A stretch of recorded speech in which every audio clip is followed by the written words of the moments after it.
Bonjour à tous, des nouveaux films sortent au cinéma aujourd'hui, raison de plus pour tenter de gagner une entrée gratuite pour le film de votre choix. Rendez-vous pour ce faire sur la page Facebook de Mosaïque. À la une de l'actualité aujourd'hui, l'inauguration de la section Ulysse Pro au lycée professionnel Henri Nominé. Cette section, mise en place depuis septembre 2014, accueille des élèves en situation de handicap d'ordre cognitif. Ces élèves bénéficient d'un temps de scolarisation adapté qu'ils effectuent en classe, en inclusion avec d'autres élèves. On y revient plus en détail dans notre JT dans lequel nous allons beaucoup parler des établissements scolaires. Voici le sommaire complet de l'émission d'aujourd'hui. Allez les champions, allez les champions. Et 1 et 2, on est tous fans de foot, alors faites du bruit avec Festivité. Festivité, des idées toutes faites. Au programme aujourd'hui sur Mosaïque, la tournée des lycées de Sarreguemines par le sous-préfet s'est terminée avec la visite de l'institution Sainte-Chrétienne. Le lycée Simon-Lazare se mobilise contre l'absentéisme en cours de natation. Focus sur le périscolaire à Neufgrange. Allez hop, Anaïs Moch et Pierre Zins Herzog sont couronnés princesses et princes pour toute la saison 2015 du carnaval. Petite histoire de l'orgue de l'église de Grossbliederstroff. Tendance art et culture, Raphaël Serretti prépare l'incroyable fabrique à jouets du Père Noël. Pierre Gau, cuisinier chez Traiteur Henri, dévoile sa recette de poires pochées aux épices et leur caramel. Enfin, découvrez le groupe de la semaine dans Cubic. Il y a 6 ans, la mairie de Sarralbe était en plein travaux. Le 19 novembre, Mosaïque avait fait le point sur ce chantier qui avait pris du retard à cause de la mise en place d'un plan de désamiantage de la toiture. Replay. Le saviez-vous? Le cloud est gratuit pour l'éducation, en prime avec le leader mondial du logiciel, Microsoft. Pour les pros, la solution c'est le cloud ID Réseau. 1100 mètres carrés d'échafaudage habillent depuis fin août la partie ancienne de la mairie, bâtiment qui date du début du siècle dernier. L'étanchéité faisant défaut à de nombreux endroits, c'est alors environ 400 mètres carrés de couverture qui sera remplacée par de l'ardoise naturelle, comme sur la partie extension de la mairie réalisée au début des années 80. Par ailleurs, la zinguerie au niveau des lucarnes, des gouttières et des couvertines est dans un état de vétusté avancé. Elle sera elle aussi remplacée. Pour être conforme avec la réglementation thermique, une double couche de laine de verre viendra habiller les combles pour une meilleure isolation. L'ensemble des travaux a été évalué à environ 170 000 €, travaux qui apporteront un nouveau cachet à l'hôtel de ville dès janvier prochain. Info pratique, la mairie de Sarralbe est ouverte du lundi au jeudi de 8h30 à midi et de 13h30 à 17h30 et le vendredi de 8h à midi et de 13h30 à 16h30. Le vent va souffler les nuages, c'est en substance ce que Sandrine va vous expliquer concernant les prévisions météo pour demain. 7,6% des accidents du quotidien ont pour origine l'activité domestique. Assurance accident de la vie, la sécurité par tous les temps. Bonjour tout le monde, pour la météo de demain, des éclaircies sont probables. Le petit vent d'est devient plus fort et chasse les nuages de pluie. Les grisailles matinales se dissipent donc plus facilement, ce qui offre un bon espoir de profiter d'éclaircies plus larges que la veille. Côté température, les minimales iront de 1 à 4 degrés avec des risques de gelée blanche. Les maximales ne dépasseront pas les 7 à 9 degrés. Demain, jeudi 20 novembre, pensez à souhaiter une bonne fête au Edmond. Le soleil nous accompagnera de 7h44 à 16h44. Et pour finir, tout en légèreté, je vous propose de prendre un peu de hauteur.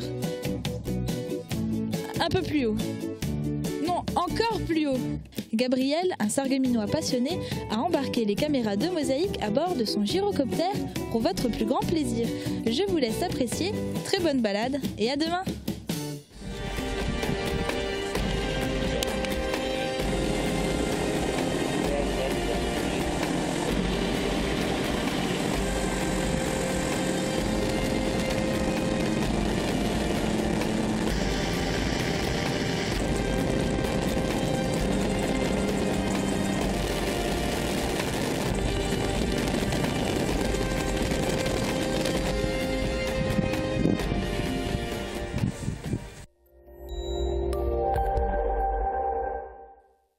Je parraine un ami et tout le monde y gagne. Mon filleul, ma banque et moi. Au Crédit Mutuel, un client satisfait rayonne.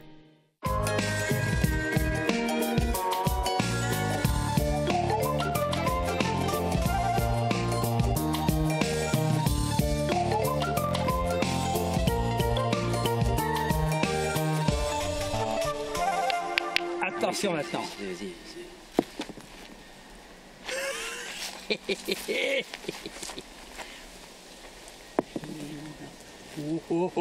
Yes. Ça c'est un coup de maître. Je suis sûr que tu n'arriveras pas à faire mieux. Viens, on va boire un verre. Viens, viens. Tänk, je le får. Attends.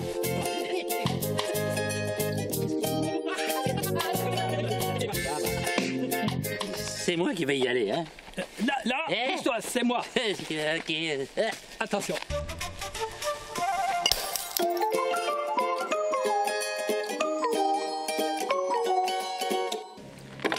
Attention, ne te coupe surtout pas, hein. Et après, on va mettre tout ça où? Dans les sachets bleus, peut-être? Je ne sais pas. Peut-être qu'il faudrait téléphoner au SIDEM. Gérard. SIDEM, ouais. Ouais.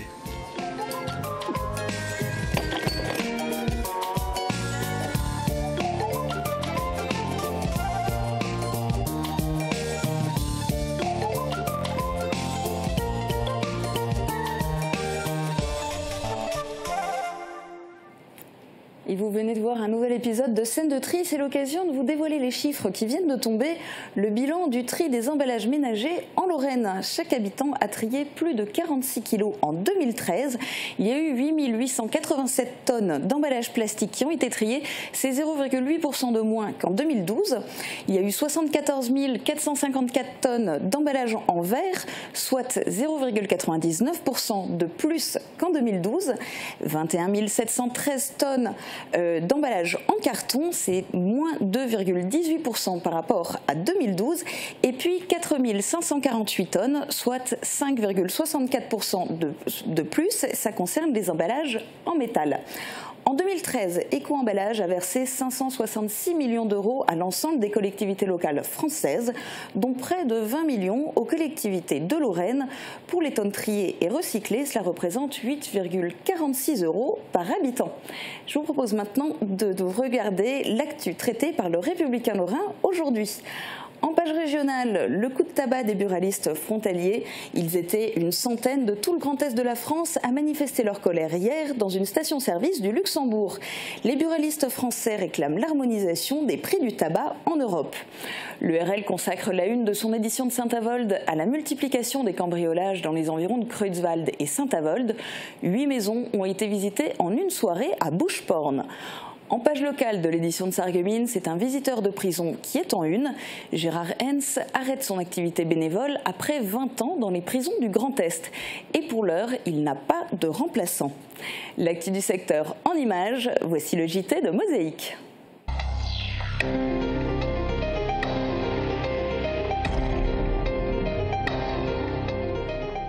L'inclusion inversée, des termes obscurs qui cachent une belle idée. Depuis la rentrée scolaire 2014, le lycée Henri Nominé propose à Sarreguemines une nouvelle section Ulysse Pro, unité localisée pour l'inclusion scolaire professionnelle. Ce dispositif permet à des jeunes lycéens présentant des besoins éducatifs particuliers d'être accueillis en lycée professionnel. Cette section a été officiellement inaugurée hier. Jean Birkel était sur place. Merci. Reconnaître les différences, c'est reconnaître les spécificités du vivant. C'est inclure la multitude dans l'existence et dépasser la norme. Les élèves de la section Ulysse Pro ne sont pas forcément en souffrance. Ils ont tout simplement des besoins éducatifs particuliers en lien avec une situation de handicap d'ordre cognitif. J'en avais entendu parler, j'avais lu sur les sujets et comme en tous les cas dans mon expérience personnelle, la différence a toujours été quelque chose que je mettais en avant, quelle qu'elle soit, hein, cognitive, sur le handicap ou autre, je me suis nécessairement intéressée. Le but de la section Ulysse est de mettre en œuvre des projets personnalisés de scolarisation. Chaque élève bénéficie d'un temps de scolarisation adapté qu'il effectue dans une classe à un rythme proche de celui des autres élèves. Il est donc en inclusion. On essaie un partenariat, donc c'est-à-dire que les élèves sont inclus la première heure avec un prof, pas forcément avec une matière, mais avec le prof. Si ça se passe bien, on continue dans cette discipline. Par exemple, on peut aller en atelier avec un prof et après on peut être en techno avec ce même prof. Et les élèves ont en permanence leur emploi du temps sur Internet, sur un compte tout simplement Gmail. Ce rapport transcendant entre la norme et le handicap est inversé dès lors que ces élèves entrent dans le Fabulis. Ce laboratoire de fabrication ouvert amène les élèves de BTS, de Bac Pro, de CAP, de 3DP à travailler dans le même espace que les élèves de l'Ulysse Pro. Le Fabulis permet de développer des projets artistiques, scientifiques et en relation avec les nouvelles technologies. Équipé d'un espace numérique de travail, il offre un cadre idéal pour mener des apprentissages actifs concentrés sur la réalisation. Bon, ça fait un certain temps qu'on essaie de faire ça dans l'éducation nationale. Les projets vont venir des élèves, vont venir de l'extérieur ou des élèves pour des choses vraiment concrètes. Je ne vais pas travailler sur un projet pour étudier une partie du programme en mathématiques, en mécanique. C'est on a une idée, on la met en œuvre et de là on en découle des savoirs, des connaissances.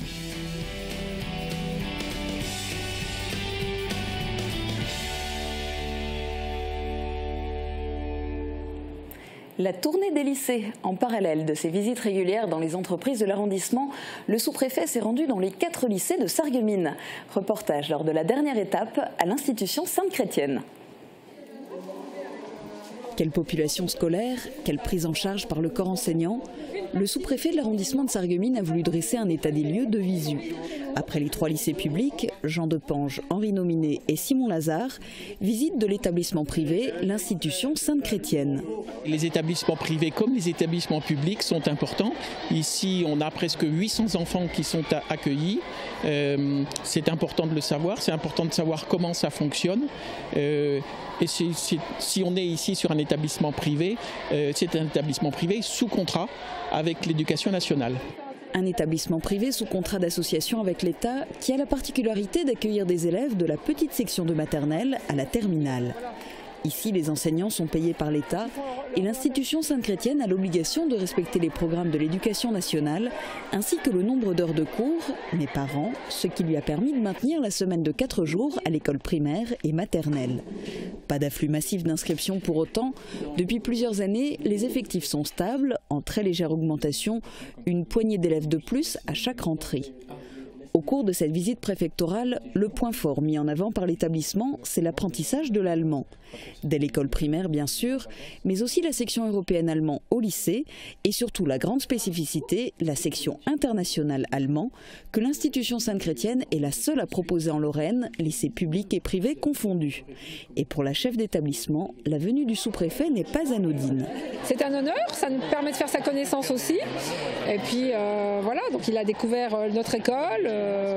Voilà, nos projets surtout. Je pense que c'est important aussi qu'ils puissent parler de nous. Voilà, je suis assez fière d'avoir présenté ce projet international de l'Allemagne et j'espère que voilà, il pourra nous aider si on veut le développer davantage. L'apprentissage de l'allemand, souvent une clé du chemin vers l'emploi dans la région. C'est l'un des points qui ont marqué le sous-préfet lors de ses visites d'établissement. L'autre point important étant la multitude de filières proposées aux élèves. Cette diversité des filières est importante parce qu'elle doit pouvoir répondre non seulement aux aspirations des enfants pour leur avenir professionnel et culturel, mais aussi répondre aux besoins des entreprises, à la situation économique. Comment on dit au revoir en allemand? On vient de le voir. Comment on dit au revoir?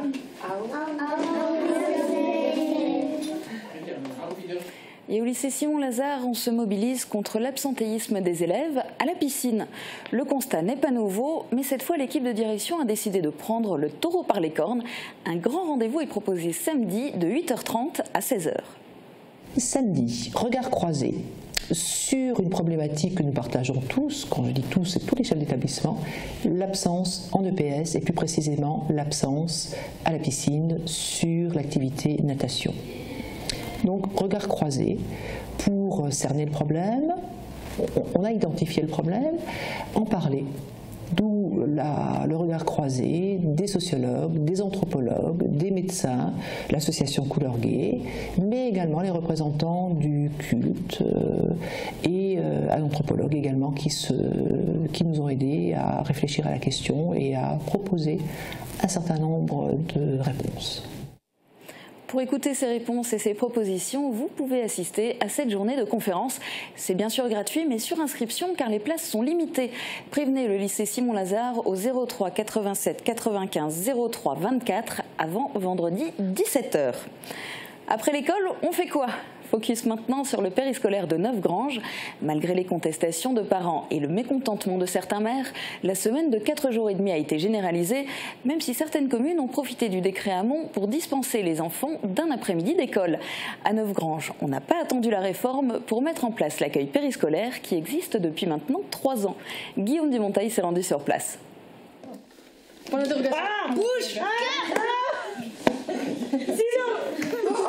On ne s'ennuie pas au périscolaire, même si aujourd'hui il n'y a pas beaucoup de monde. Mais la quantité ne fait pas la qualité et la réciproque est vraie. Ce soir sur Neufgrange, on a un petit peu moins d'effectifs que d'habitude. C'est l'hiver, il y a quelques absents pour raison de maladie. Voilà, donc d'habitude on est plutôt sur une petite dizaine d'enfants. Ce soir, ils sont 4 et s'occupent de différentes manières avec les adultes, responsables et animatrices qui les entourent. En tout, 70 enfants sont inscrits au périscolaire. Ils proviennent des écoles de Siltzheim et de Neufgrange. Opportunité est proposée à leurs parents de leur faire profiter du périscolaire tous les matins de la semaine, ainsi que les midis et les soirs, les lundis, mardis, jeudis et vendredis. C'est la pause méridienne qui récolte le plus de succès, étant donné qu'une demi-pension est proposée. C'est d'ailleurs une des particularités de l'accueil périscolaire, les parents peuvent utiliser ce service à la carte quand ça les arrange. Les communes de Siltzheim et de Neufgrange appliquent depuis cette année la semaine d'école de 4 jours et demi. Cette évolution n'a pas eu d'impact sur la fréquentation du périscolaire, contrairement à ce que le coordinateur de l'Opale en Moselle a pu observer à Saint-Rinsmin, Sarralbe ou Villerwald, 3 des nombreuses communes dans lesquelles son organisme officie. Là-bas, il y a eu une augmentation des effectifs d'enfants le soir au périscolaire, ce qui montre que les parents ont du mal à se libérer pour venir chercher leur progéniture à l'école pour 15h15 ou 15h30. Et qu'en est-il de la situation à Sarreguemines? Mosaïque diffusera prochainement un reportage complet. Mais voici déjà quelques chiffres. Le centre socioculturel qui s'occupe du périscolaire recense 738 inscrits pour l'année 2014. C'est pendant la pause déjeuner que les enfants sont les plus nombreux. Le soir, les horaires ont été modifiés cette année, la fermeture du périscolaire étant avancée à 17h45 contre 18h30 auparavant. Quittons l'environnement scolaire pour un changement radical d'ambiance. Carnaval 2015, c'est parti. Après la marche organisée dimanche, la société de joyeuderie a dévoilé les noms du prince et de la princesse qui seront au cœur de la fête au mois de février prochain. Il s'agit d'Anaïs Motsch et de Pierre Zinsertzog. Guillaume Dumontail les a rencontrés. Anaïs première et Pierre premier, Jenna première et Nathan premier s'engagent à participer généreusement à toutes les manifestations carnavalesques de l'année et de faire l'impossible si d'aventure d'une d'elles devait être programmée de manière inattendue. Donc à participer à toutes nos manifestations. Le ton est donné. Les princesses et les princes vont devoir tenir leur rang. La réputation de la cité faïencière est en jeu. C'est une grande fierté, mais également une grande responsabilité, puisqu'on est là pour représenter la société carnavalesque de Sarreguemines, mais aussi pour représenter Sarreguemines. Mais il y a bien pire comme mission. Il est en effet demandé à la princesse et au prince de s'amuser. Les amoureux du carnaval de Sarreguemines, et il y en a, connaissent peut-être déjà Anaïs Motsch. Sa famille participe chaque année pleinement à la fête et cette jeune femme de 20 ans a déjà porté une couronne sur la tête. C'était en 2007 et elle était alors mini-princesse.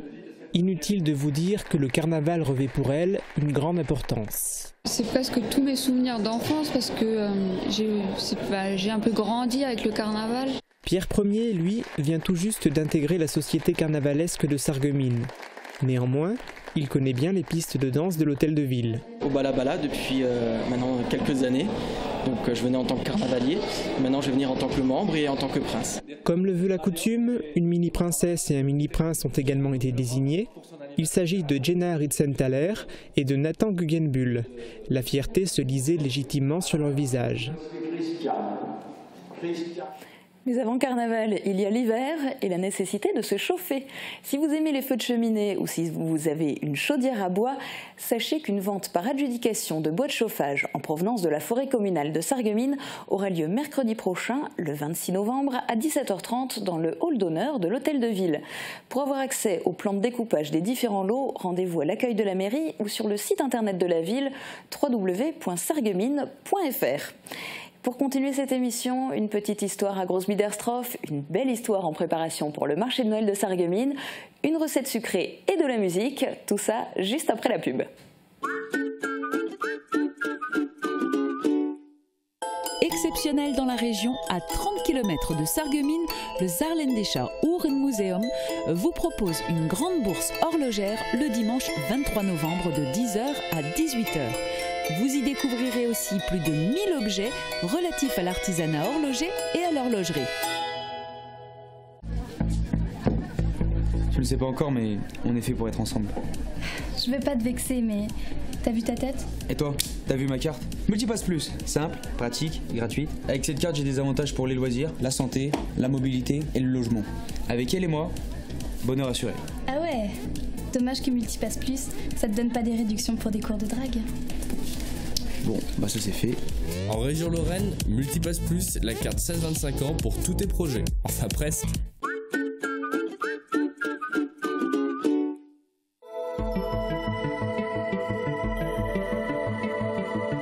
AVS. Notre métier, vous accompagner.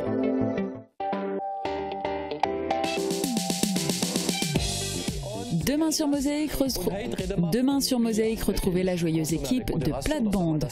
Quelques semaines après la fameuse Oktoberfest, ils nous parlent sans modération de la bière. Hast du gemerkt, Susanne, sie sind noch voll drin, ne? Ja, voll drin. Voici une dernière petite histoire à Grosse-Biederstroff. Aujourd'hui, nous entrons dans les Saint-Innocent, un joyau classé monument historique. Découvrir.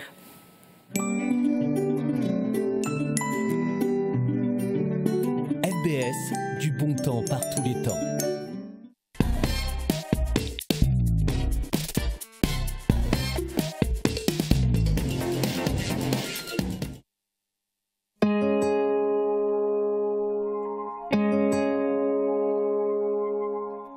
Si cet orgue n'est plus celui d'origine, qui ornait l'église Saint-Innocent de Grosse-Blie avant 1868, il n'en est pas moins exceptionnel.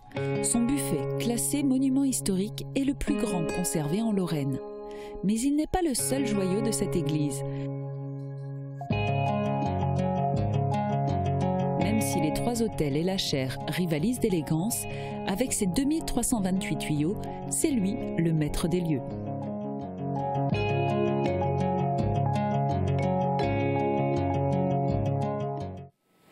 Après Hansel et Gretel l'an dernier, l'exposition traditionnelle du marché de Noël de Sarreguemines restera cette année dans le thème du conte, mais cette fois du côté du Grand Nord, là où vit le Père Noël. Raphaël Serretti est en plein travail pour préparer cette nouvelle exposition et notamment une reconstitution inédite d'une machine à jouets. Reportage de Thomas Drouin. Avec Firsch Menuiserie, votre maison devient tendance.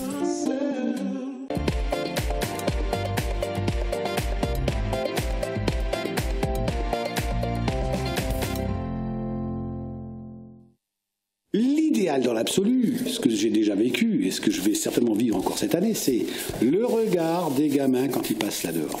L'émerveillement, les yeux qui brillent.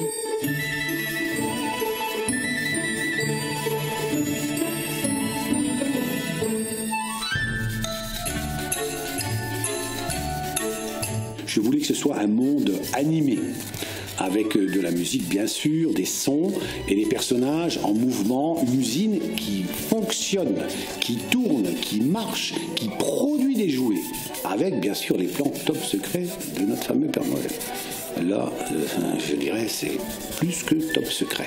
Ça, c'est l'enclume, donc qui sert à, avec toute une machine derrière, spécifique, qui sert à forger les nounours. Donc les nounours sont emboutis derrière cette enclume par une grosse machine avec une main gigantesque. C'est bon, un des secrets de la fabrique du Père Noël, voilà. Donc on le laisse tranquille avant qu'il aille ailleurs.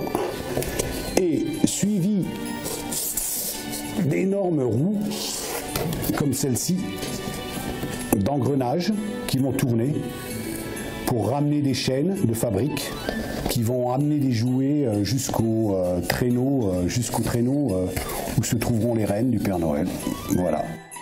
Voilà une partie des jouets qui sont en cours de préparation. Bien sûr avec les plans exclusifs de notre cher ami le Père Noël. Ils vont être peints, décorés.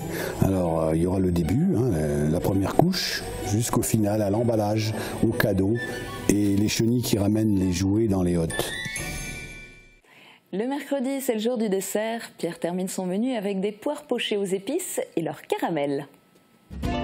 Original et de qualité, les cuisines Aviva présentent entrée plat dessert. Aviva, la cuisine qui vous va.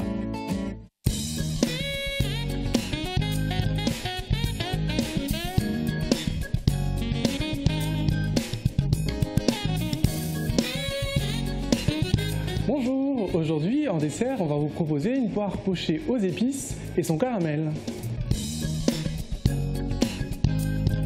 Pour commencer, il faut éplucher les poires en gardant la queue. C'est bien plus joli pour la présentation et elles seront plus faciles à manipuler. Dans une casserole, préparez le sirop aux épices. Pour cela, dans de l'eau, ajoutez une bonne quantité de sucre ainsi que les épices et les rondelles d'orange et de citron non traitées. En gros, c'est ce qu'on trouve par exemple dans le vin chaud. Vous pouvez aussi y glisser quelques clous de girofle, mais pas trop tout de même. Portez à ébullition et plongez-y les poires, laissez cuire jusqu'à ce qu'elles deviennent bien tendres et réservez. Pour le caramel, faites fondre le beurre dans une casserole et ajoutez le sucre. Faites cuire jusqu'à ce que le caramel commence à se former. Remuez bien et quand la couleur du caramel vous convient, ajoutez la crème. Attention, faites ça hors du feu, si le sucre est trop chaud, vous risquez de grosses éclaboussures, voire même une petite explosion. Mélangez bien et procédez au dressage. Disposez la poire sur une petite nappe de caramel et vous pouvez accompagner le tout d'un pain d'épices maison et d'une boule de glace à la vanille.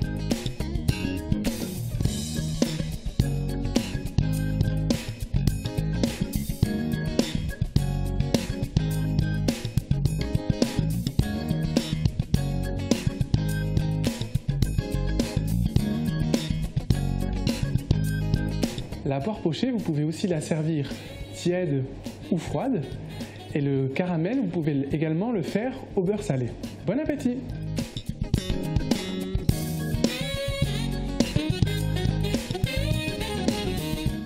Et Pierre n'a pas tout dévoilé. Si vous voulez la recette de son pain d'épices maison, rendez-vous sur notre site internet www.mosaïque.tv. Vous y trouverez toutes les recettes en vidéo et les fiches associées à chaque recette. On termine cette émission en musique. Cubic vous fait découvrir cette semaine Cold Gravity, un groupe pop-rock du secteur de Metz. En voici un extrait.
Cubic à découvrir en intégralité ce week-end sur Mosaïque. Et une dernière info avant de vous quitter, le tirage au sort pour la Coupe de France de football a eu lieu. Le résultat est parfait pour Sarreguemines. Ils joueront à domicile contre une équipe de Ligue 2, la JOCR. Très bonne journée à tous, à bientôt.